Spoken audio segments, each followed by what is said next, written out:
2026 মাৰ্ঘেৰিটা সমষ্টিত ৰাহুল চেত্ৰীয়ে প্ৰতিদ্বন্দ্বিতা কৰিব বুলি আমি ভাবিব পাৰো নেকি বা যদি ৰাহুল চেত্ৰীয়ে প্ৰতিদ্বন্দ্বিতা কৰে কোনবোৰ বিষয়বস্তুক লৈ বা কি কি কাৰণ উত্থাপন কৰাৰ হেতু বা কোনবোৰ সমস্যাক আগত ৰাখি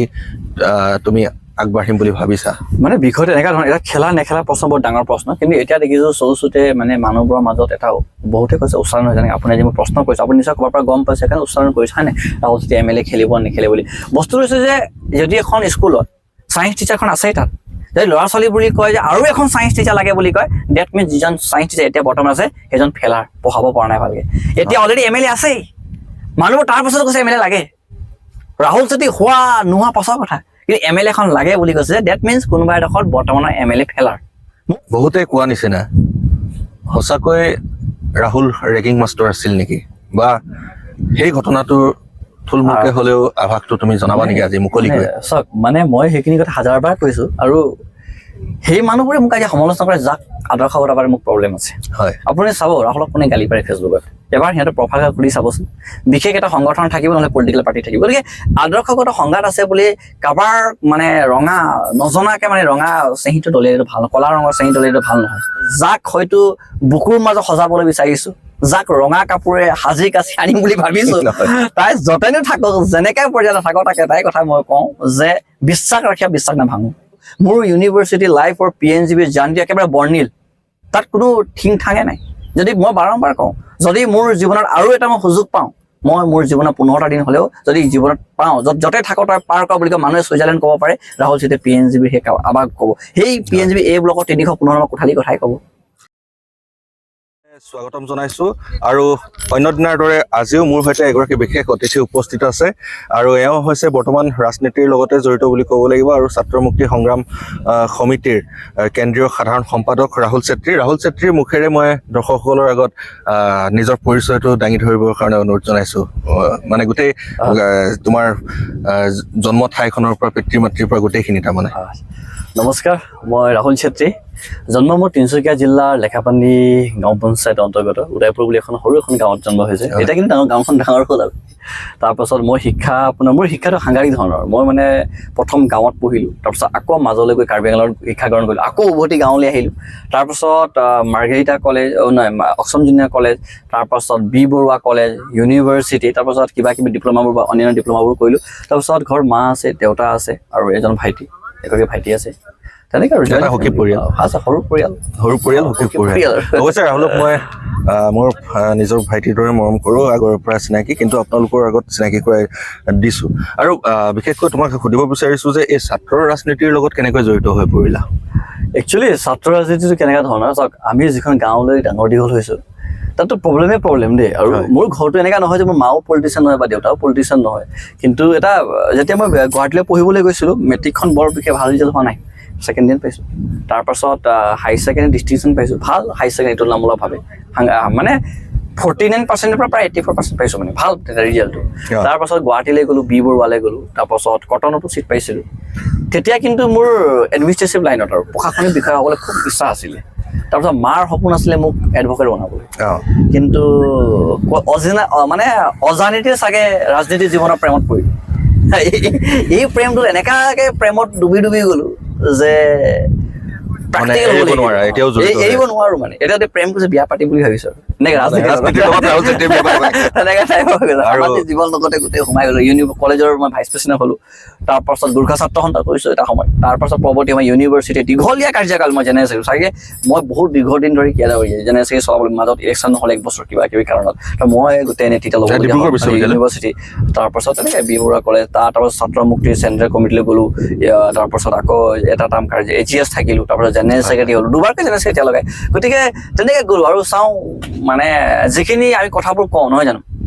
যেতিয়া ইয়ালৈ আহিছোঁ আৰু আজি মই এটা সঁচা কথা ক'বলৈ গ'লে যেতিয়া মই ধৌলাৰ যিখনে বানপীড়িত ৰাইজৰ মাজলৈ গৈছোঁ কিন্তু মই মানে প্ৰেক্টিকেল লাইফটো বিশ্বাস কৰোঁ দেই আৰু মই সঁচা কথা কৈছোঁ আজি সময় চাগে মোক সুযোগ দিলে বা মই নোৱাৰিলোঁ মোৰো বিফলতা বুলি কওঁ মই কিন্তু ইয়াত শ্ৰমদান কৰিব বিচাৰিছিলোঁ মই মানে শ্ৰমদানটো লাগে মই ভাবোঁ যে গৈ ফটো মাৰি বাইৰ দি গালি পৰাতকৈ এদিন হ'লে আমি শ্ৰমদান দিয়াটো মই বিশ্বাস কি পাৰিছো কি পৰা সময়ে ক'ব, কিন্তু এটলিষ্ট আমি ডিচাইড কৰিব লাগিব যে মই কিবা দি আহিছো, তাত 1 ঘণ্টা সময় দি আহিছো, একোৰ বেলচা হলা মাৰিব, মানে আজিৰ পৰা 10 বছৰ পাছত যেতিয়া সেই ঠাইলৈ যাওঁ মই ভাবো যে সদায় স্মৃতিখন থাকিব, তাত মই ক'ব পাৰিম যে একোৰ হ'লে মই মাৰি আহিছিলো বুলি। গতিকে তেনেকৈ ইয়াত আহিছিলো। গতিকে সেইবোৰে আৰু মই যিহেতু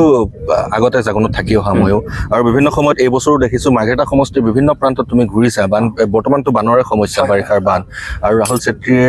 এটা সজাতি দলে বিভিন্ন সময়ত পৰিদৰ্শন কৰি আহিছে। আজি তোমালোক আহি উপস্থিত হলাহি চৈখোৱাৰ এই যি হাতীঘুলি মথাউৰি, এই হাতীঘুলি মথাউৰিৰ ভাঙো এতিয়া অৱস্থা। আৰু বিভিন্ন ক্ষেত্ৰত আমি যদি ক'বলৈ যাওঁ, ৰাহুলে এনেকুৱা কাম কিছুমান কৰিছে, মই ভাবোঁ যে ৰাজনীতি বা সদায় সমাজৰ হিতৰ হকে হ'ব লাগে। এখন দলঙৰ কাৰণে আমি মাত মাতি আহিছিলোঁ বহু বছৰ, আমাৰ বিভিন্ন সাংবাদিকসকলে মাতি আহিছিলোঁ, দল সংগঠনে মাত মাতি আহিছিলে। গুৰুত্বপূৰ্ণ ভূমিকা ৰাহুল চেত্ৰীয়ে লৈছিল, যিখন কথাচেমা সংযোগী জাগোন কথাচেমা সংযোগী দলংখন। এইবাৰ চৰকাৰে যদি আহিছে, চৰকাৰে সদিচ্ছা কৰিলে নিশ্চয় আমি পাম এই দলংখন। আৰু বিশ্ববিদ্যালয় বুলি কওঁতে ডিব্ৰুগড় বিশ্ববিদ্যালয় তিতা মিঠা অভিজ্ঞতা আছে, তিতা মিঠা যথেষ্ট অভিজ্ঞতা। ইউনিভাৰ্চিটি প্ৰথম গৈছো, তাৰ ইউনিভাৰ্চিটি পৰিৱেশ ধৰিবলৈ টানটো, আৰু কয় নাহৰ দেশৰ প্ৰেমটোৱে সাংঘাতিক বুলি কয়। মানে মই নাভাবো কি প্ৰেমত পৰিলো, মই কিন্তু ইউনিভাৰ্চিটি লাইব্ৰেৰী প্ৰেমত পৰিলো, মালভোগ বৰুৱাৰ মিউজিয়ামৰ প্ৰেমত পৰিলো, নাহৰ দেশৰ গছৰ লগত প্ৰেম হ'ল, মানুহবোৰৰ লগতো আৰু এটা ভাতৃত্ববোৰ সৃষ্টি হ'ল, তেনেকৈ আৰু ছাত্ৰ ৰাজনীতিৰ পৰা জঁপিয়াই পৰিলো। তাৰপিছত কা আন্দোলন পালো, চাগে এই অসমৰ ইতিহাসত প্ৰথমবাৰ এৰেষ্ট হোৱা মানুহ মই 8 ডিচেম্বৰ। তাৰপৰা পৰৱৰ্তী সময়ত আকৌ NIA লৈ গ'ল, তাৰপাছত ইউনিভাৰ্চিটি খেলালো, জিকালো, কেতিয়াবা হাৰিলো। তাৰ পৰৱৰ্তী সময়ত আপোনালোকে জানেই মোক লৈ ডাঙৰ এটা এলিগেশ্যন লাগে, মানে নিজৰ ঘৰতো মানে মানুহবোৰে যদি আমি জীৱনখন চাবলৈ যাওঁ ন, প্ৰত্যেক দিনতে তিতা মিঠা অভিজ্ঞতা থাকে, এভৰিডে।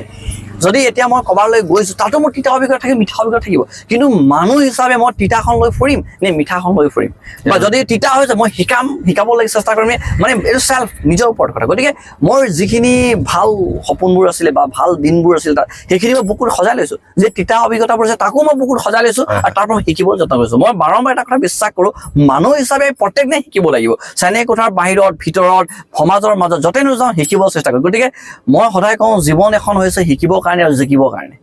মই শিকি আছো আৰু জীৱন যুদ্ধখন কোনোবা এদিন সফল হ'ম বুলি ভাবিছো। আৰু সফল এনেকুৱা নহয় যে মই কোটিপতি হ'ব লাগিব, সফল এইটো নহয় যে মই ডাঙৰ নেতা মন্ত্ৰী হ'ব লাগিব বা চাকৰিয়ালে হ'ব লাগিব।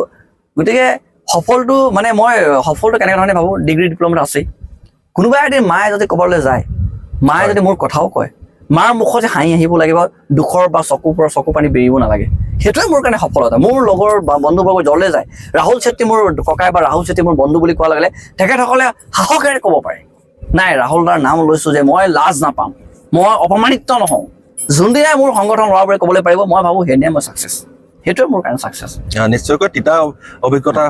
অবিহনে জীৱন এটা পূৰ্ণ হ'ব নোৱাৰে বুলি মই ভাবোঁ। আৰু ৰাহুল চেত্ৰীৰ মুখত আজি উদাত্ত কণ্ঠৰ সলনি প্ৰেম শব্দটো বাৰে প্ৰতি শুনি আছো। বিশ্ববিদ্যালয় হওক বা কলেজ পৰ্যায়ত হওক, ৰাহুলৰ জীৱনলৈ প্ৰেম আহিছিল নেকি, বা এতিয়াও আছে নেকি কোনোবা বিশেষ? প্ৰেমটো এনেকুৱা ধৰণৰ, প্ৰেমটো থাকিবই। মোৰ মানে যদি প্ৰেম নাথাকে বুকুখনৰ হৃদয়,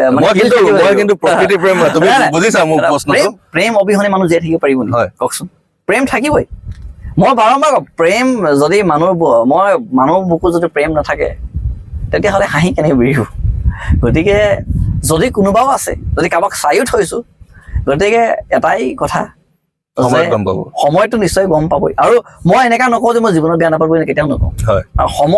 সময় নিশ্চয় সেই ঠাইলৈ লৈ যাব, বা যাক হয়তো বুকুৰ মাজত সজাবলৈ বিচাৰিছো, যাক ৰঙা কাপোৰে সাজি কাচি আনিম বুলি ভাবিছো, তাই যতেনো থাকক, যেনেকে পৰ্যায়ত থাকক, তাক এটাই কথা মই কওঁ যে বিশ্বাস ৰাখি বিশ্বাস নাভাঙো। তাৰমানে মই এই ভিডিঅ'টোৰ জৰিয়তে ৰাহুলৰ লগত যিটো সাক্ষাৎকাৰ লৈ আছো, সেই বিশেষ গৰাকীয়ে নিশ্চয় এই ভিডিঅ'টো চাই আছা, তোমাক বিশ্বাসত ৰাখিবলৈ কৈছে। গতিকে মানে বস্তুটো কি, জীৱনখন ব্যস্ততা নাই, কেতিয়াবা মাক সময় দিব নোৱাৰো, কেতিয়াবা নিজৰ ভাইটিক সময় দিব নোৱাৰো, নিজৰ ঘৰক সময় দিব, লগৰবোৰকে সময় দিব নোৱাৰো, কেতিয়াবা লগৰৰ বাৰ্থডে থাকে যাব নোৱাৰো, যেতিয়া মা দেউতাৰ এনিভাৰ্চাৰী, সেইদিনা মই টকলং বুলি এখন ঠাইত হাতেৰি নাও লৈ মেলি গাঁৱৰ মানুহৰ লগত আছে। গতিকে সময় দিব নোৱাৰো মানে ৰাহুল চেত্ৰী সলনি হৈ যোৱা নাই, সময় আৰু কৰ্মৰ ব্যস্ততাৰ মাজত লৈ গৈছে, আস্থা আৰু বিশ্বাস থকা মানুহবোৰৰ বুকুৰ মাজত যাবলৈ চেষ্টা কৰিছো। গতিকে যিগৰাকী আহিবলগীয়া আছে বা যাৰ প্ৰতি প্ৰেম আছে, বা যাৰ প্ৰতি লৈ চকুৰ সন্মুখৰ স্বপ্নবোৰ দেখিছো, যাক ৰঙা কাপোৰে সাজি মেলি মাৰ কাষলৈ আনিম বুলি ভাবিছো, সেইগৰাকী মোৰ এটাই কথা, বিশ্বাসঘাত নকৰো, প্ৰেম আছে বাঢ়ি থাকিব, কমি নাযায়। এইটো ব্ৰহ্মপুত্ৰৰ ঢৌৰ দৰে, মানে যদি কোনোবাই তাক ভাঙি উঠাই লৈ যাব পাৰে সেই তাৰ ঠাইত কোনো বেলেগ আহিব নোৱাৰে মানে অজীৱন তাই সজীৱ হৈ থাকিব নিশ্চয় নিশ্চয় প্ৰেম এনেকুৱাই আৰু স্বৰ্গীয় বুলি কোৱা হয় প্ৰেমক আৰু যিহেতু ডিব্ৰুগড় বিশ্ববিদ্যালয়ৰ এখন আদৰ্শ ছাত্ৰাবাস PNGB অৰ্থাৎ পদ্মনাথ গোহাঁই বৰুৱা ছাত্ৰ নিবাস তাত ময়ো থাকি অধ্যয়ন কৰি আহিছো তুমিও থাকি আহিছা তাৰ বহুতে বহুত ধৰণৰ কথা ক'ব খোজে কিন্তু আমি থাকি অহা আৱাসী হিচাপে তোমাৰ মুখেৰে শুনিব বিচাৰিছো PNGBৰ বা পদ্মনাথ গোহাঁই বৰুৱা ছাত্ৰ নিবাসৰ নীতি আদৰ্শক লৈ তুমি কি ক'বা নিজে এজন আজি এইটো পৰ্যায়ত তুমি আছা আজি চাওক মই অসমীয়া সললীয়াই ক'বলৈ পাৰোঁ হয় অসমীয়া মই পঢ়িবও পাৰোঁ মই প্ৰায় 19 পেজ 20 পেজ বা 30 পেজ মই প্ৰতিবেদন পাঠ কৰি পাইছোঁ সংগঠনত অসমীয়া ভাষাত এই সকলো কথাবোৰ মোক ক'লে মই ইংলিছ মিডিয়াম পঢ়া সেই মোৰ স্কুলে শিকাই দিয়া নাই এইবোৰ গোটেই কথা মোৰ PNGB শিকাইছে মানুহবোৰৰ মাজে আত্মগৌৰৱেৰে প্ৰতিষ্ঠা হ'ব লাগিব নিজৰ মানে স্বাভিমান লৈ জীয়াই থাকিব লাগিব অসমীয়া জাতি আৱেগ চেণ্টিমেণ্টৰ কথাবোৰ ক'ব লাগিব এই সকলো কথা কিন্তু কোনোবা এডোখৰত PNGB দেন আৰু মই ভাবোঁ যদি মোৰ জীৱনতে মই PNGB বাদ অন্য ক'ৰবাত থকা হ'লে হয়তো ৰাহুল চেতিয়া আজি এই ৰাহুল চেতিয়া নাথাকিলে হয়তো মই ক'ৰবাত চাকৰি কৰি থাকিব পাৰিলোহেঁতেন বা ক'ৰবাৰ মাষ্টৰ হ'লো হয় বা অন্যান্য বিষয়লৈ গ'লো হয় কিন্তু এই যে সামাজিক জ্ঞান দায়বদ্ধতাৰ কথাবোৰ যে শিকালে এই গোটেই আখৰাখন PNGBৰ বাকৰিয়ে আৰু মই যেতিয়া PNGBৰ পৰা বিদায় লৈছোঁ মই চকু পানী লৈ ওলাই আহিছিলোঁ মই জানো যে PNGB যিখিনি দিলে মই PNGB ঘূৰাই দিব পৰা নাই গতিকে PNGB পৃথিৱীয়ে কোনে কি ভাবে নাজানো কিন্তু যিসকল থাকি আহিছে তেখেতসকলে জানে আৰু কোৱা কথা এষাৰ আছেই অসমীয়াত নজনাকে নেদেখাকে বিশ্বাস নকৰিবা বা প্ৰেমো নকৰিবা বুলি কয় আকৌ প্ৰেমৰ গতিকে নজনাকে নেদেখাকে নথকাকে যদি কোনো মানুহে কাৰোবাক বদনাম কৰে এইটো অন্যায় ন আচলতে আমি যিখন ঘৰত বসবাস কৰো আমি ভিতৰ চৰা কথা গম পাওঁ আৰু বিভিন্ন সময়ত ৰং ধেমালিবোৰ থাকিবই যিবোৰ ৰং কাৰ ঘৰ মায়ে কেতিয়াবা মোক কয় গালি পাৰে কুকুৰ বুলি কয় কেতিয়াবা কিবা বুলি মা ঘৰে প্ৰেম কেতিয়াবা মায়ে গালি গাজ কৰে দেউতাই কৰে ভাইটি ককায়ে কৰে ভাইটিক কৰে মানে সেই ঘৰুৱা পৰিৱেশটো পাব আৰু PNGB এটা মানে আদৰ্শ সেইটো কথা মই চিৰজীৱন মোৰ ব্যক্তিগত জীৱনলৈ গৈছো PNGB এটা কথা আমাক শিকাইছিলে যে যদি কাৰোবাৰ ভাই বুলি সম্বোধন কৰোঁ তাৰ মাৰ নামত ভনীৰ নামত বাট কেতিয়াও গালি পাৰিব নালাগে তাৰ মা মোৰ মা তাৰ ভনী মোৰ ভনী আৰু তাৰপিছত আৰু এটা কথা আছিলে যে তাৰ পৰিয়ালটোৱে মোৰ পৰিয়াল তাৰ স্বাভিমানটোৱে আমাৰ অহংকাৰ হ'ব লাগে বুলি কথাবোৰ শিকাইছে গতিকে এই সকলো বস্তুবোৰ মই ভাবোঁ PNGB যিখিনি কথাবোৰ অনানুষ্ঠানিকভাৱে শিকাইছে দেই এইটো মানে আমি ভাষাৰে বৰ্ণনা কৰিব নোৱাৰোঁ সেইকাৰণে মই কৰোঁ মোৰ ইউনিভাৰ্চিটি লাইফ আৰু PNGB জাৰ্ণিটো একেবাৰে বৰ্ণিল তাত কোনো ঠিং ঠাঙে নাই যদি মই বাৰম্বাৰ কওঁ যদি মোৰ জীৱনত আৰু এটা মই সুযোগ পাওঁ মই মোৰ জীৱনত 15টা দিন হ'লেও যদি জীৱনত পাওঁ য'তে থাকোঁ তই পাৰ কৰা বুলি কয় মানুহে ছুইজাৰলেণ্ড ক'ব পাৰে ৰাহুল চেতিয়া PNGB সেই আৱাক ক'ব সেই PNGB এই ব্লকত 315 নম্বৰ কোঠালি কথাই ক'ব নিশ্চয় আৰু ৰাহুলে ধুনীয়া যিটো ল'ৰাই কৈ আছে যে ইংৰাজী মাধ্যমৰ আছিল আজি তেওঁ এটা সংগঠনৰ লগত জড়িত লগতে সেই হোষ্টেলটোৱে বা সেই আৱাসটোৱে বহুখিনি শিকাই গ'ল কাৰণ ইমান ধুনীয়া ধুনীয়া শব্দ ৰাহুলে এতিয়া উচ্চাৰণ কৰে অসমীয়া শব্দ কঠিন শব্দ কিছুমান তেওঁ চৰ্চা কৰিছে আৰু হোষ্টেলৰ কিবা সেই কমন ডাইলগ কিবা মনত আছে নেকি ক'ব পৰা আফা আফা আৰু তাৰ এটা কাহিনী আছিল দেই সেইটো কথা মানুহবোৰে গম পালে ভাল লাগিব তাত মানে কি হয় 14 ফেব্ৰুৱাৰী সেই তাৰিখৰ দিনা আমি খেল খেলাওঁ ক্ৰিকেট খেল খেলাওঁ এইটো মানে কি হয় মানে প্ৰেমৰ দিন বুলি কয় ন 14 ফেব্ৰুৱাৰী গতিকে 14 ফেব্ৰুৱাৰী যিসকলে প্ৰেম কৰে তেওঁলোকে তাৰ ডেটিং ফেটিংলৈ গুচি যায় যাৰ প্ৰেম নাই যেনেকৈ আমাৰ প্ৰেম নাছিলে তাত গতিকে যাৰ প্ৰেমবোৰ নাই ইউনিভাৰ্চিটি জীৱনত তেওঁলোকে কি কৰে মানে গোটেই গাঁৱতে ছোৱালীবোৰক একত্ৰিত কৰি মেলি আমি গাঁও ক্ৰিকেট টুৰ্ণামেণ্ট পাতোঁ এইটো এটা ফেমাছ তাত যথেষ্ট PNGB এইটো আমি পঢ়াব আৰু তেতিয়া কয় যে আলফা নাকি all Assam lover failure association আমি মানে এইটো আলফা মানে আৰু এটা যে আলছাটো মানে all Assam lover success association something এনেকৈ আছিলে তেওঁলোকে গুচি যায় প্ৰেমৰ আৰু দুটা যোৰা হৈ ক'ৰবাত ডেটিং ফেটিং গুচি যায় যিসকল থাকে আমাৰ লগত আমাৰ নিচিনা বৰ তাত থাকে যাৰ মানে বঞ্জাৰ পাহাৰখন বুকুখন লৈ তেওঁলোকে এই ছোৱালীবোৰ আহে ক্ৰিকেট খেলে আৰু কাৰোবাৰ আকৌ সেইদিন পৰা আৰম্ভ হৈ যায় মানে ক্ৰিকেট খেলতে কাৰোবাৰ প্ৰেমবোৰ আৰম্ভ হয় গতিকে তেনেকুৱা ধৰণে আৰু নাহৰ দেশৰ অদ্ভুত প্ৰেমেই বেলেগ সকলো বস্তুৱে বেলেগ নাহৰ মানে এইটো ক'বলৈ গ'লে নাহৰ নিৰিবিলি চাহ দৰে এখন কিতাপে লিখিব পাৰা মানে কোনোবা সফল হয় কোনোবা বিফল হয় সফল বিফল মই কৈছো এই ডিগ্ৰী বা ডিপ্ল'মা বা মানুহে টকা পইচা কেতিয়াও ডিচাইড কৰিব নোৱাৰে আজি মানুহৰ দৃষ্টিভংগী যদি হিমন্ত বিশ্ব শৰ্মাৰ ছাকচেছ বুলি কয় মোৰ দৃষ্টিভংগীত মই কওঁ যে একেবাৰে ঘৰত যিখন মানুহে একেবাৰে সৰু এখন দোকান দি চলাই আছে সেইজনো সফল মানে সফল বিফলৰ প্ৰত্যেক মানুহৰ বৰ্ণনা বেলেগ আজি কোনোবাই আজি অলপ দেৰি আগত মই এজন মানুহক ল'ৰাকে সুধি আছোঁ যে তুমি সফল মানে তুমি কি কৰা ফ্ৰীলেন্স গতিকে তেওঁ সেইখন পৃথিৱীৰ মালিক তেওঁ মতে ছাকচেছ কোন ফেলাইটো মানে মিয়াৰ এখন ডিগ্ৰী বা টকা পইচা এইটো নকৰে মানে মই ভাবোঁ স্বাভিমান লৈ জীয়াই থকা প্ৰত্যেক মানুহে ছাকচেছ টকা পইচা আছে আজি কাৰ লগত পইচা টকা পইচা 2 নম্বৰী কৰা মানুহবোৰ আছে অলপ দিন আগত আমাৰ বৰ্ডুম সাইজৰ মানুহ ড্ৰাগছ ধৰিছে টকা পইচা অজস্ৰ কিন্তু সেই মানুহ স্বাভিমানলৈ জীয়াই থাকিব পাৰিব নোৱাৰে সেই পথটোৱে বেলেগ বাট বেলেগ সেইটো কেনেকৈ ছাকচেছ বুলি আপুনি ক'ব মই তাক ছাকচেছৰ বাটত আনিবই নোৱাৰো এজন কোনোবা ল'ৰাই ফুটবল খেলিছে দিনে ৰাতিয়ে এই সৰু এখন টুৰ্ণামেণ্টত যদি ফাৰ্ষ্ট প্ৰাইজ আনিছে বা মেন অফ দ্য চিৰিজো আনিছে মোৰ কাৰণে কিয় ছাকচেছ ফুটবলৰ দুনিয়াত সুনীল চেত্ৰী ছাকচেছ বুলিয়ে নহয় অলপ মচলি প্ৰায় 2 বছৰমানৰ আগৰ ঘটনা সেই সময়ত ৰাহুল চেত্ৰী বিশ্ববিদ্যালয়ৰ পৰা ওলাল আৰু তুমি এই সংগঠনৰ ছাত্ৰ মুক্তিৰ লগত জড়িত হৈ আছা জাগুনতে থাকা বহুতে কোৱা নিচিনা সঁচাকৈ ৰাহুল ৰেগিং মাষ্টাৰ আছিল নেকি বা সেই ঘটনাটোৰ থুলমূলকে হ'লেও আভাসটো তুমি জনাবা নেকি আজি মুকলিকৈ চাওক মানে মই সেইখিনি কথা হাজাৰবাৰ কৈছোঁ আৰু সেই মানুহবোৰে মোক আজি সমালোচনা কৰে যাক আদৰ্শগত পাৰে মোক প্ৰব্লেম আছে হয় আপুনি চাব ৰাহুলক কোনে গালি পাৰে ফেচবুকত এবাৰ সিহঁতৰ প্ৰফাইল খুলি চাবচোন বিশেষ এটা সংগঠন থাকিব নহ'লে পলিটিকেল পাৰ্টি থাকিব গতিকে আদৰ্শগত সংঘাত আছে বুলি কাৰোবাৰ মানে ৰঙা নজনাকৈ মানে ৰঙা চেহিটো দলিয়াই এইটো ভাল কলা ৰঙৰ চেহি দলিয়াই এইটো ভাল নহয় গতিকে সেই দিনৰ ঘটনাটো মই বাৰম্বাৰ কওঁ মই তাত নাই হয় মই একদিন আগত এখন প্ৰতিষ্ঠিত চেনেলত টকশ্বত বহি আছোঁ তাৰ মই নাগালেণ্ড এক্সপ্ৰেছ নামিছোঁ গাড়ীত আহিছোঁ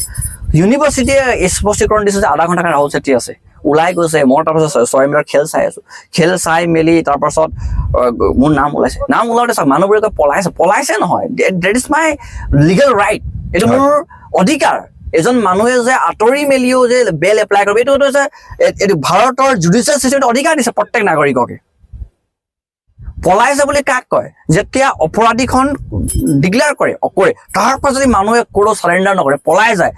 এইটো হৈছে পলায়ন আমি আত্মগোপন বুলি নকওঁ তাক আমি মোৰ যিখন ৰাইটছ মোৰ যিখন অধিকাৰ সেই অধিকাৰখন মই হাতত ল'বলৈ গৈছোঁ যে মই এপ্লাই কৰিছোঁ বেল যেতিয়া মই দেখিছোঁ বেল এপ্লাই কৰিছোঁ তেতিয়া পৰিস্থিতি লগাতকৈ বেছি বেয়া মানুহবোৰে ভাবিছে ৰাহুল চেত্ৰী ওলাই অহা সন্মুখীন পৰা কথাবোৰ কওক তেতিয়া মই ওলাই আহিছোঁ গতিকে মই এটা কথা আত্মবিশ্বাসেৰে ক'ব পাৰোঁ সগৌৰৱেৰে ক'ব পাৰোঁ যে এদিন মই কেছ জিকিম নিশ্চয় কিন্তু এই মোৰ যে 68 ডেজ যোনখন জেলত দিলে 5 দিন ৰিমাণ্ডত থলে মোৰ মা দেউতাৰ নামে গালি গালাজ কৰা সেই মানুহবোৰে সেই দিনবোৰ মোক ঘূৰাই দিব পাৰিব নেকি নোৱাৰে গতিকে মই এটাই কথা কওঁ যি মানুহবোৰে ইউনিভাৰ্চিটি বাৰাণ্ডাই দেখা নাই হা যি মানুহবোৰে ইউনিভাৰ্চিটিৰ নাজানে যি মানুহবোৰে কেৱল মাত্ৰ ৰাহুল চেত্ৰীক এটা আদৰ্শগতভাৱে শত্ৰুতা হিচাপে ভাবি লৈছে সেই মানুহে যদি মোক গালি গালাজ কৰে মই ঋতুদা আজিকালি একোৱে নকওঁ কেলে নকওঁ আপুনি শুই থকা মানুহ উঠাবলৈ সহজ যোনে শুই থকা নাটক এখন কৰি আছে তাক আপুনি জীৱনত উঠাব নোৱাৰে গতিকে এনেকুৱা মানুহবোৰ আছে সেইকাৰণেতো এটা অন্ধ ভক্ত অন্ধ কিবা কিবি শব্দবোৰ আৱিষ্কাৰ হৈছে পৃথিৱীত গতিকে সেই কথাবোৰ কাৰণে মই এটা বিশেষ কোনো সংগঠন ল'ৰাবোৰে গালি পাৰে যদি তেওঁলোকে মোক গালি পাৰে যদি তেওঁলোকৰ ব্যক্তিগত জীৱন ভাল আছে I am proud of it মোক গালি পাৰি কাৰোবাৰ জীৱনখন চলি আছে যদি মোক গালি পাৰি দিয়াৰ কাৰণে যদি কোনোবা 1500 টাকা 2500 টকাও পইচা পায় মই তাতো সুখী মোক গালি পৰাৰ তাৰ জীৱনখন চলিছে কিন্তু সঁচা আৰু মিছা বিবেচনা কৰিব লাগিব যি ল'ৰাবোৰে মোক গালি পাৰে তেওঁলোকৰ নেতাবোৰৰ ইতিহাস চাব লাগিব পাণ বজাৰ থানাত কোনে মাৰ খাইছিলে এটা সময়ত ধন দাবী কোনে কৰিছিলে কোনোবাই গৰু গাড়ী ৰখাইছিলে যোনে মোক গালি পাৰে তেওঁলোকে এবাৰ নিজৰ নেতাবোৰৰ গাটো চাব চালিব কোনোবাই কাৰোবাক মাৰ্ডাৰ কৰাৰ ৰেকৰ্ড আছে মানে এইটো হৈছে অভিযুক্ত হৈছে কোনোবা তেওঁলোকৰ ডাঙৰ নেতাই কোনোবা দিল্লী ফালি কোনফালে চাইডত কোনোবাই ৰেপ কেছৰ কাৰণে অভিযুক্ত হৈছে কোনোবা এখন ছাত্ৰ সংগঠন নেতাবোৰ মোৰ ল'ৰাবোৰে মোক গালি পাৰে তেওঁ সংগঠন নেতাই ক'ৰবাত বিশাল ফিচৰ কাৰোবাক মাৰ্কেটত ধন দাবী কৰি গতিকে লোকৰ গাত যদি আপুনি পৰুৱা এখনো দেখি পায় নিজৰ গাত যদি আপোনাৰ গৰু উঠি গৈছে সেইটো দেখি নাপায় এইটো অন্যায় হয় নহয় গতিকে সেইকাৰণে সময়ে ক'ব ন্যায় পালে ক'ব ৰাহুল চেত্ৰী বিশ্বাস আৰু যি মানুহে মোক গালি পায় তেওঁলোকে ৰাহুল চেত্ৰীৰ নামটো জানে বাকী 6জনৰ নামে নাজানে আজি কেছ কোনখন পৰ্যায়লৈ পাইছে কোনেও নাজানে কিমান কেছৰ ধাৰাবোৰ কমি গৈছে সেই কথাও নাজানে যদি ৰাহুল চেত্ৰী এটা অপৰাধমূলক কাম কৰা হ'লে এনেকৈ সন্মুখীনত আহি মানুহ হাজাৰ মানুহবোৰৰ কাৰণে যুঁজি নাথাকিলে হয় হয়তো কোনোবা চুকত মই সোমাই থাকিলো হয় আৰু ৰাহুলৰ কথাখিনি শুনি এটা কথাই মোৰ অনুমান হৈছিল বা সেই সময়তো আমি ভাবিবলৈ বাধ্য হৈছিলোঁ কাৰণ বহু প্ৰবক্তা বিজ্ঞানী বা ভাল উচ্চপদস্থ বিষয়া কিন্তু সেই হোষ্টেলখনত অধ্যয়ন কৰি ইতিমধ্যে বিভিন্ন পৃথিৱীৰ চুকে কোণে আছে গতিকে আমি সহজতে এটা কথা কৈ দিয়া মানে উচিত নহয় আৰু সেই সময়তেই এটা নতুনকৈ অংকুৰিত হোৱা বীজ বুলি ক'ব লাগিব ৰাহুল চেত্ৰী এনেদৰে সংগঠন লৈ ওলাই আহিছে আগতে ছাত্ৰ সংগঠনৰ লগত জড়িত তেওঁ ইউনিভাৰ্চিটিত থাকোঁতে এইখিনি তেওঁলোকৰ ব্যক্তিগত মতানৈক্য থাকিব পাৰে আৰু কাৰোবাৰ হয়তো এটা ৰাজনৈতিক সত্তা কলিতে মৰহাই দিয়াৰ এটা প্ৰচেষ্টাও এয়া হ'ব পাৰে আৰু সেইটো সময়ত ৰাহুলক মই সুধিব বিচাৰিছোঁ যে বিশেষকৈ কেইটামান চেনেল বা একাংশ লোকে সামাজিক মাধ্যমতে হওক বা য'তেই হওক কতো সমালোচনা কৰিছিল যে ৰাহুল ছেত্ৰী মদাহী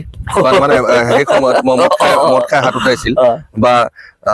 যিহেতু লেখাপানীত টিপং অঞ্চল কয়লাৰ কাৰণে বিখ্যাত মাৰ্কেট কয়লা মাফিয়া বুলি আলফালৈ গৈছিল বুলি কৈছিল মানে সেইসকলে আচলতে সঁচাকে ৰাহুল ছেত্ৰীয়ে মদ খায় নেকি? আপোনাক মই এটা কথা কৈছো দেখ, আপুনি ক্ৰনলজিখন চাব, ইউনিভাৰ্চিটি ৰেগিং কেছ, ইউনিভাৰ্চিটি হোষ্টেলৰ পৰা কৈছে ৰাহুল ছেত্ৰী ইয়াত ইনভলভমেণ্ট নাই, ৰাহুল ছেত্ৰী ওলাই গৈছে বুলি কৈছে। তাৰ পাছত কি হৈছে, তেখেতসকলৰ এজন স্বয়ম্ভু এটা নেতা এটাই মোক টানি মেলি 50,000 টকা উপহাৰ দিছে বিজেপিৰ মানুহে। তাৰ পাছত মোক আলফালৈ গ'ল বুলি উলিয়াই দিলে। সেই সময়ত ৰাহুল ছেত্ৰীয়ে বোলে কয়লা চিণ্ডিকেট কৰিছে বুলি কয়। মানুহৰ কেছখন ক'ত মোক লৈ গৈছে মাৰ্কেটা সমষ্টিৰ ভিতৰত। গতিকে এই গোটেই পলিটিকেল এখন কনস্পিৰেচি ক্ৰনলজিখন বুজিলে। ৰাহুল ছেত্ৰীয়ে মদ পানী দূৰক তামোল খোৱাও দেখাই দিয়ক, মই মাছ মাংসই নাখাওঁ, বাকী কথা বাদ দিছো, মই মাছ মাংসই নাখাওঁ, মই তামোলেই নাখাওঁ।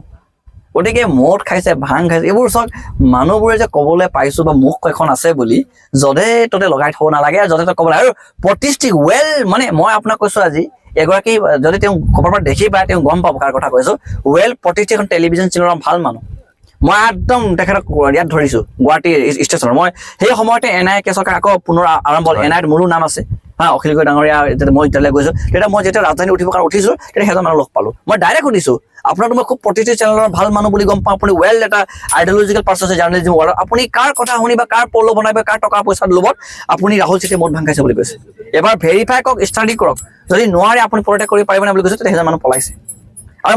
মই বিশ্বাস সেই মানুহবোৰ মোৰ চবৰ সন্মুখত যুঁজিব নোৱাৰে। কেলে নোৱাৰে, মই সততাৰ লগত আছো, তেওঁলোকে এখন বনাই দিয়া ৰচাই দিয়া এখন পৃথিৱীখনৰ মাজত আছে। গতিকে তেনেকে কোনোবা থাকিব, কোনোবা ইফালে কোনোবা সিফালে থাকে। আমাৰ ল'ৰাবোৰ প্ৰেছ মিট দিবলৈ গৈছে, প্ৰেছ মিটত মানুহবোৰক অংশগ্ৰহণ কৰিবৰ কাৰণে দূৰত্ব থাকিছে কিছুমান মিডিয়া মানুহ। গতিকে বহুতে কিবা ক'বলগীয়া কথা বহুতৰ বিভিন্ন ধৰণৰ আছে, নজনাকে মোৰ মা দেউতাক টানি আনিছে। গতিকে বিষয় যিয়ে নহওক, আজি মই ভাবোঁ এই গোটেই কথাবোৰে মোক অধিক শক্তিশালী কৰিছে। মই যুঁজিব পাৰে মোক দুগুণ মানে এই মানুহবোৰৰ কঠোৰ সমালোচনা মোক আৰু শক্তিশালী ৰাহুল ছেত্ৰী বনাই পৰিছে। আৰু জেলৰ অভিজ্ঞতা খুব সুকীয়া জেলত মানুহবোৰে কোনে কি শিকে গম নাপাওঁ, মই তাৰ কিতাপ পঢ়িছোঁ, মানুহবোৰৰ বিভিন্ন কথাবোৰ শিকিছোঁ, ধাৰা ফাৰা কথাবোৰ জানিছোঁ, কেনেকৈ অন্যায়মূলকভাৱে বহুত মানুহবোৰ বন্দী কৰিছে সেই কথাবোৰ শিকিছোঁ, বহুত কথাবোৰ শিকিলোঁ, মানৱতাৰ কথাবোৰ শিকিলোঁ, বহুত কথা শিকিলোঁ। আৰু সকলো জেলত বিয়া নাথাকে দেই, মহাত্মা গান্ধীও জেললৈ গৈছিলে। যদি আমি যাবলৈ আমাৰ নেতা অখিল গগৈ ডাঙৰ নিজে জেললৈ যোৱা কোনোবাই ভাল কাম কৰিছে, কোনোবাই বেয়া কাম কৰিছে, কোনোবাই এনে সোমাই দিয়ে। গতিকে মই ভাবোঁ যে এই 68 ডেজ যিখন জেল পঠাই দিয়াৰ কাৰণে যি বিজেপি আৰু এটা বিশেষ এটা ছাত্ৰ সংগঠন নেতাসকলে যি অৱদান আছিলে, সেই 68 ডেজ তেওঁলোকে মোৰ কাৰণে জীৱনৰ ৰেষ্ট ল'বৰ কাৰণে আৰু ৰাহুল ছেত্ৰী চেল্ফ ইন্ট্ৰস্পেকশ্যন কৰিবৰ কাৰণে তেওঁলোকে তালৈ পঠালে। গতিকে তেওঁলোকক ধন্যবাদেই দিছোঁ। আৰু ইয়াৰ সকলো প্ৰতিটা সময় তেওঁলোকে নিজে পাব। যি মানুহে মোক কঠোৰ সমালোচনা কৰিছে 2024 MP ইলেকশ্যনত, সেই ল'ৰাবোৰ মোক কাষলৈ আহিছে, নিশ্চয় এবাৰ লাগিব জিকাব লাগিব বুলি কৈছে। ৰাহুল ছেত্ৰী এটা শব্দ কোৱা পুৰণি কথা, ৰাহুল ছেত্ৰী এটাই কথা কৈছে, জাতীয় দায়িত্বটো আমাৰ।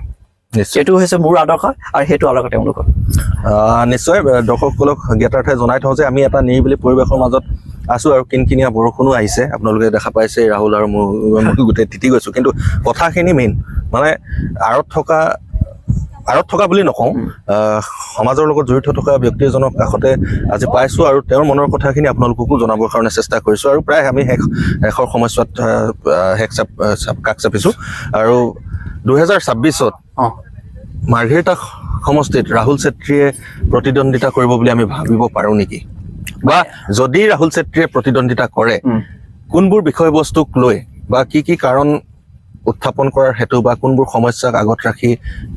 তুমি আগবাঢ়িম বুলি ভাবিছা? মানে বিষয়টো এনেকুৱা ধৰণৰ, এটা খেলা নেখেলা প্ৰশ্ন বহুত ডাঙৰ প্ৰশ্ন। কিন্তু এতিয়া দেখিছোঁ চৌচুতে মানে মানুহবোৰৰ মাজত এটা বহুতে কৈছে উচ্চাৰণ হৈছে, যেনেকৈ আপুনি যে মই প্ৰশ্ন কৰিছোঁ, আপুনি নিশ্চয় ক'ৰবাৰ পৰা গম পাইছে সেইকাৰণে উচ্চাৰণ কৰিছে হয় নাই, ৰাহুল ছেত্ৰী MLA খেলিব নেখেলে বুলি। বস্তুটো হৈছে যে যদি এখন স্কুলত ছায়েন্স টিচাৰখন আছেই, তাত যদি ল'ৰা ছোৱালী বুলি কয় যে আৰু এখন ছায়েন্স টিচাৰ লাগে বুলি কয়, ডেট মিনছ যিজন ছায়েন্স টিচাৰ এতিয়া বৰ্তমান আছে সেইজন ফেলাৰ, পঢ়াব পৰা নাই ভালকৈ। এতিয়া অলৰেডি MLA আছেই, মানুহবোৰ তাৰ পাছত কৈছে MLA লাগে। ৰাহুল ছেত্ৰী হোৱা নোহোৱা পাছৰ কথা, কিন্তু MLA এখন লাগে বুলি কৈছে, ডেট মিনছ কোনোবা এডোখৰত বৰ্তমানৰ MLA ফেলাৰ। মোৰ দৃষ্টিভংগী সেইটো কথা কয়, মোৰ এনালাইজ সেইটো কথা কয়। আৰু মোৰ লগত বহুতো তথ্যবোৰ আছে। আৰু কথাটো এনেকুৱা ধৰণৰ, যোনে MLA খেলক, MLAটো মই এটা কথা বাৰম্বাৰ কওঁ আমাৰ সংগঠনৰ মাজত যে দিছপুৰৰ গাড়ীত যোৱাটো আমাৰ শেষ সপোন হ'ব নালাগে। আমাৰ সপোনটো কেতিয়াও দিছপুৰৰ গাড়ীলৈ গৈ মেলি বহাটো সেই সপোন হ'ব লাগে আমাৰ সপোনখন এনেকুৱা হ'ব লাগে দিছপুৰৰ গাড়ীত যাব পাৰে একদম একেবাৰে নিম্ন পৰ্যায়ৰ ঘৰৰ মানুহ যাব পাৰে বিবেক জ্ঞান আৰু বুদ্ধি থকা মানুহবোৰ যাব লাগিব অসমীয়া মানুহবোৰক প্ৰতিনিধি কৰি অসমীয়া জনতাৰ কথাবোৰ তেওঁ মুখৰ পৰা ওলাব পৰা এখন যাব লাগিব যেনেকৈ বলিন চেতিয়া আমাৰ তিনিচুকীয়া ডিষ্ট্ৰিক্টত আছে আৰু এখন সুৰেণ ফুকন বুলি আছে আৰু এখন মাৰ্কাচনা বুলি আছে তাৰপাছত তিনিচুকীয়া জিলাৰ আৰু কোন আছে এই কিবা গোৱালা ৰূপেশ গোৱালা নেকি ৰূপেশ গলা তেওঁ আছে তাৰপাছত এইফালে তেজছ গলা বুলি আছে আপোনাৰ মই দেখাইছো দেই এফালে নাহৰকটীয়া এজন আছে এই তৰংগ তাৰপাছত এইফালে বিনোদ হাজৰিকা পোনাকন্ত এই মানুহবোৰ চাবচোন উজনি অসমৰ থলুৱা মানুহ হয় কিমান বাৰ মাত মাতিছে আজি চৰকাৰখন কোনে চলাই আছে কোনোবা কয়লা চোৰ কোনোবা গৰু চোৰ কোনোবা চাহপাত চোৰ কোনোবা কাঠ চোৰ গোটেই চোৰে চলাই আছে গতিকে আমি ভালো এখন স্বাভিমান মানুহবোৰে তাক প্ৰতিনিধি কৰক আৰু যদি সময় আৰু সুযোগে আমাক যদি কথাবোৰ ক'বলৈ দিয়ে যে কেনেকুৱা ধৰণৰ সমস্যাক লৈ যদি মাৰ্ঘেৰিটা সমষ্টিৰ সমাধানৰ কাৰণে যুঁজিব লাগে বুলি কয় MLA হোৱা নোহোৱা বেলেগ কথা আজিও মই যুঁজি আছো মই ভাবো মাৰ্ঘেৰিটা সমষ্টিৰ 1,69,000 মানুহবোৰৰ ল'ৰা ছোৱালীবোৰে যি পঢ়িম বুলি কৈছে সেই বিষয়টো পঢ়িবৰ কাৰণে পইচা কেতিয়াও হেৰেঙা হ'ব নালাগে এখন ল'ৰা বা ছোৱালী যদি গা বেয়া হৈছে মাৰ্ঘেৰিটাতে তাৰ সকলো ট্ৰিটমেণ্টবোৰ হ'ব লাগিব আজি বিধায়কৰ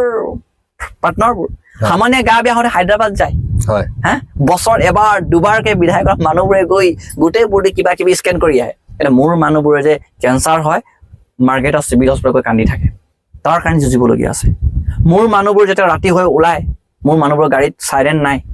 পাৰ্চনেল গাড়ী নাই বাছত যায় বাছৰ ভাড়া কেনেকৈ বাঢ়ি গৈছে হয়তো এই কথাবোৰ মানুহবোৰে অনুভৱ নকৰে আমাৰ মানুহবোৰৰ তাৰ যেতিয়া চাপতৰ গাড়ীবোৰ যায় দম দাদাগিৰি দি ঘূৰাই দিয়ে ইয়াৰ কাৰণে যুঁজিবলগীয়া আছে গতিকে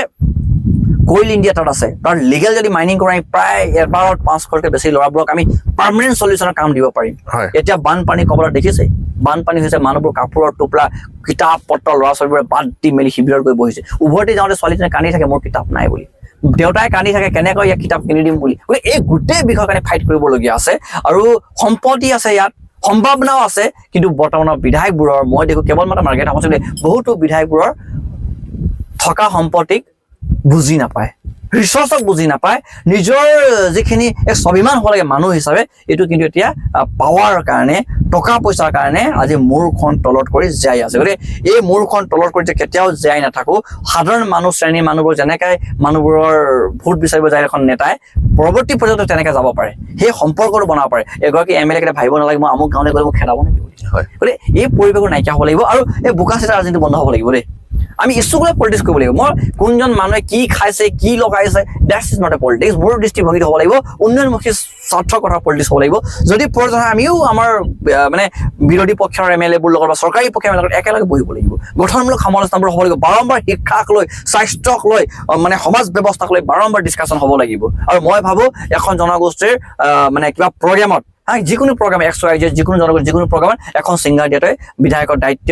তাতে শেষ হৈ নাযায় জনগোষ্ঠীৰ প্ৰতি যেতিয়ালৈকে সেইখন জনগোষ্ঠীয়ে 5টা MBBS বনাব নোৱাৰে 5টা ইঞ্জিনিয়াৰ বনাব নোৱাৰে 5টা অফিচাৰ বনাব নোৱাৰে তেতিয়ালৈকে যুঁজি থাকিব লাগিব আজি কোনোবা এটা জনগোষ্ঠীৰ বোলে কিবা এটা প্ৰগ্ৰেম তাত গৈ ছিংগাৰ দি দিছে বিধায়কে তাত গৈ বোলে আপোনাৰ এই কি কয় পেণ্ডেল দি দিছে এইটো জনগোষ্ঠীৰ প্ৰতি দায়িত্ব তাতে শেষ হৈ থকা নাই গতিকে ব্যতিক্ৰমী চিন্তাবোৰ লৈ যুৱ চামক লাই বৃদ্ধ মানে এটা 18 to 35 35 to 45 45 to 60 সকলো এজ গ্ৰুপ মানুহবোৰ একত্ৰিত কৰি সকলো মানুহবোৰ মন মগজৰ যাব পাৰিব লাগিব আৰু তেওঁলোক যাৰ অভিজ্ঞতা আছে সেই অভিজ্ঞতা আমি বুটলিব লাগিব যাৰ অভিজ্ঞতা নাই তেওঁলোকৰ অভিজ্ঞতাবোৰ কেনেকৈ দেখাই দিব লাগিব গতিকে তেনেকৈ এখন পৰিৱেশ হ'লে মই ভাবোঁ এখন সুন্দৰ শান্তিপূৰ্ণ অসমখন গঢ় লৈ উঠিব সকলো মানুহবোৰৰ ইয়াত অংশীদাৰিত্ব বনাব লাগিব সকলো মানুহবোৰক একত্ৰিত কৰি মেলি এখন সমাজ ব্যৱস্থা শক্তিশালী কৰাৰ স্বাৰ্থত আমি কেনেকৈ নমাই আনিব পাৰিম যুৱ চামক বিভিন্ন জাতি জনগোষ্ঠী ধৰ্মবোৰ এতিয়া দেখিছে জনগোষ্ঠীৰ মাজতো ভাগ কৰাই দিছে বংশালী নামত জনগোষ্ঠী অসমত ভাগ কৰিছে ধৰ্মৰ নামত ভাগ কৰিছে ভাষাৰ নামত ভাগ কৰিছে গতিকে এই সকলো বিষয়বস্তু কেৱল ৰাজনৈতিক বিষয়বস্তু নহয় এইটো অসমীয়া সুদীৰ্ঘ আহি থকা 100 বছৰ পাছৰ আমাৰ অসমীয়া মানুহৰ ভৱিষ্যতৰ কথাবোৰ আছে শংকৰ ৰাজনাৰ কথা আজি আমি টানি কান্দিবলগীয়া হৈছে আজি সেই পৰিৱেশ নাই গতিকে এই যে গোটেই অসমখনক কেনেকৈ বচাব লাগিব তাৰ কাৰণে কথাবোৰ চিন্তা কৰিব লাগিব ইয়াত খিলঞ্জীয়া অখিলঞ্জীয়া এইবোৰ শব্দবোৰ যেতিয়া আজি এটা বিভ্ৰান্তি সৃষ্টি কৰিছে এই অৱসান ঘটাই মেলি নতুন এখন শান্তিপূৰ্ণ অসমীয়া বায়ু পানী অসমীয়া মানুহ ভাষা কৃষ্টি সংস্কৃতি ভাল পোৱা মানুহবোৰ কেনেকৈ আমি লৈ আগবাঢ়িব পাৰোঁ সুন্দৰ এখন অসম বনাবৰ কাৰণে তাৰ কাৰণে আমি ভাবোঁ সকলো ঐক্যবদ্ধ হ'ব লাগিব আৰু এই কথাৰ ওপৰত যদি প্ৰত্যেক বিধায়কে চিন্তা কৰে অসমত অসমীয়া মানুহৰ মানে নেতৃত্ব মই দপদপনি ভাষালৈ বেয়া পাওঁ দেই অসমীয়া মানুহৰ দপদপনি বুলি কোৱাৰ লগে লগে যিসকলে ভাষী অসমীয়া নহয় তেওঁলোকে ভাবে যে আমাৰ ওপৰত দমন কৰিব নেকি বুলি মই ভাবোঁ অসমীয়া মানুহ নেতৃত্ব হ'ব লাগিব সদায় মই নেতৃত্বত অসমীয়া মানুহ লোৱাটো বিচাৰোঁ দপদপনি শব্দটো মই সদায় বেয়া পাওঁ সেইকাৰণে মই আজিও কৈছোঁ যে আমাৰ অসমীয়া মানুহবোৰ মানে নেতৃত্ব ল'ব লাগিব, দপদপনি নহয়। নিশ্চয়। আৰু ৰাহুল চেত্ৰীৰ এই কথাখিনিৰ পৰাই আপোনালোকে নিশ্চয় অনুমান কৰিব পাৰিছে তেওঁ 2026-ৰ পৰিকল্পনা কি হ'ব পাৰে। মই মোৰ মুখেৰে নকওঁ, তেওঁৰ যিখিনি বক্তব্য দাঙি ধৰিলে সেইখিনিতে হয়তো আপোনালোকে বিচাৰ কৰিলে লুকাই আছে যে তেওঁ প্ৰতিদ্বন্দ্বিতা কৰিব নে নকৰে। আৰু এজন যুৱ নেতা ওলাই আহিছে, তেওঁৰ যিখিনি সত্তা সেই সত্তাখিনিকো আদৰ্শ হিচাপে লৈ বহু যুৱক তেওঁৰ সৈতে লগ হৈছে। আৰু তিনিচুকীয়া জিলাৰ জাগুন এক ভিতৰুৱা অঞ্চল, আৰু এই ভিতৰুৱা অঞ্চলৰ গোৰ্খা সম্প্ৰদায়ৰ এজন যুৱক ৰাহুল চেত্ৰী আৰু ছাত্ৰ মুক্তি সংগ্ৰাম সমিতিৰ কেন্দ্ৰীয় সম্পাদকৰ দায়িত্ব পোৱাৰ লগতে এতিয়া কৃষক মুক্তিৰো যিহেতু ভাতৃ সংগঠনেই হয় ছাত্ৰ মুক্তি, আৰু তেনেকৈ জড়িত হৈ আছে। আৰু তেওঁৰ সবল নেতৃত্বত এতিয়া পৰিৱৰ্তনৰ ঢৌ বোৱা কিন্তু পৰিলক্ষিত হৈছে। আৰু এওঁৰ এইখিনি তেওঁ যিখিনি যুক্তিযুক্তভাৱে সমালোচনা আগবঢ়াইছে সেইখিনিক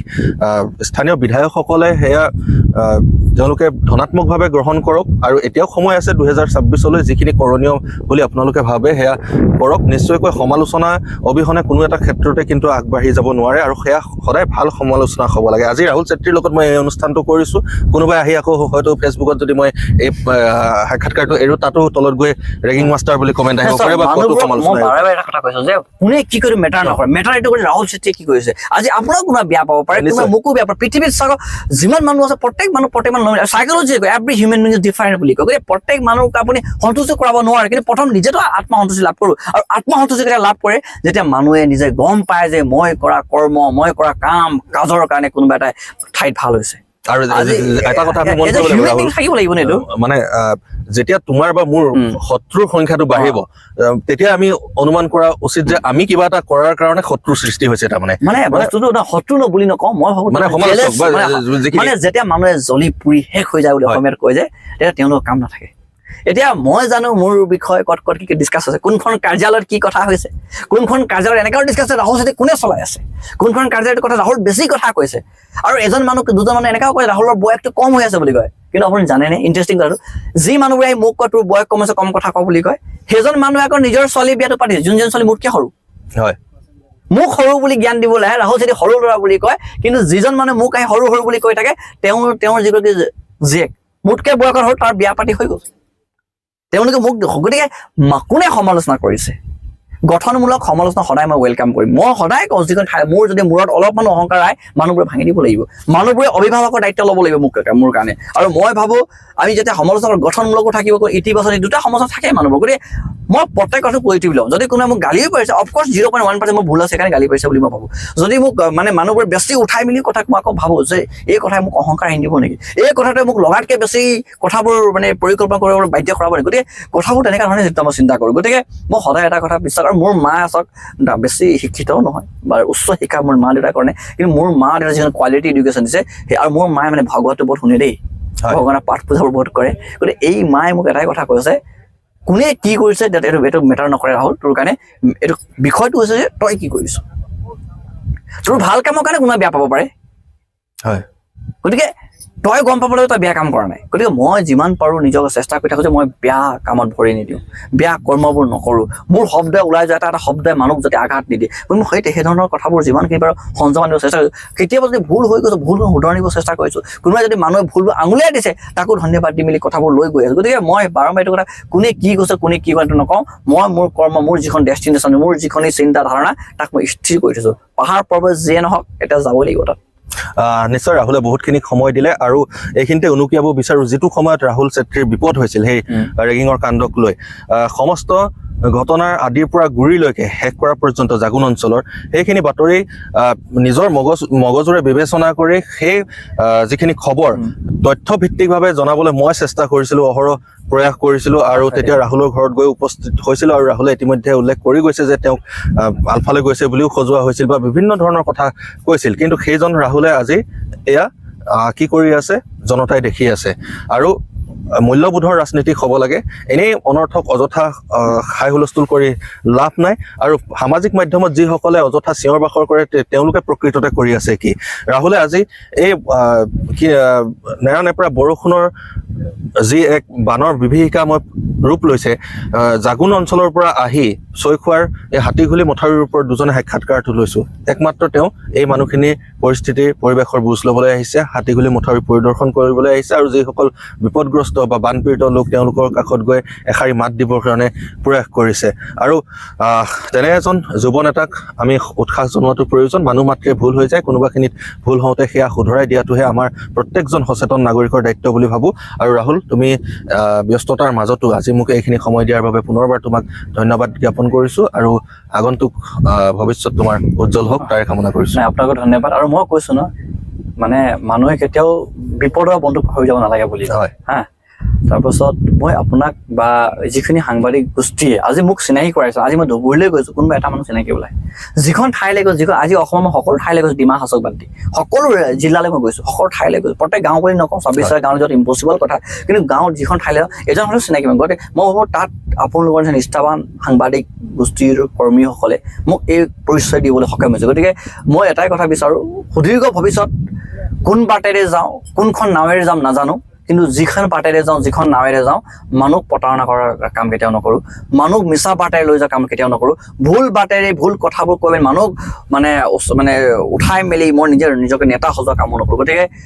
থাকিবই ঘাট প্ৰতিঘাত থাকিবই চেলেঞ্জেছবোৰ থাকিব আপ এণ্ড ডাউন থাকিবই স্কুল পঢ়া সময়ৰ পৰা আজিলৈকে চেলেঞ্জেছে পাই আছোঁ আৰু যিমানে চেলেঞ্জেছ পাম ইমানে শক্তিশালী হৈ ওলাম আৰু আপোনালোকক অনুৰোধ জনাইছোঁ মই বাৰম্বাৰ কৈছোঁ ভুল যদি মোৰ দেখে আপোনালোকে আঙুলিয়াই দিব লাগিব অহংকাৰবোৰ দেখিছে ৰাহুল চেত্ৰীৰ প্ৰতি আপোনালোকে দেখাই দিব যদি গৈ থাকোঁতে কোনোবা এডোখৰ মোৰ বাট যদি মোৰ ভৰি কোনোবা কাটত গৈছে আপোনালোকে দেখাই দিব লাগিব গতিকে এইখিনি কথাই কৈছোঁ আৰু পুনৰ এবাৰ সকলো ৰাইজক ধন্যবাদ দিছোঁ যে আপোনালোকে মোক সদায় আশীষ দি আহিছে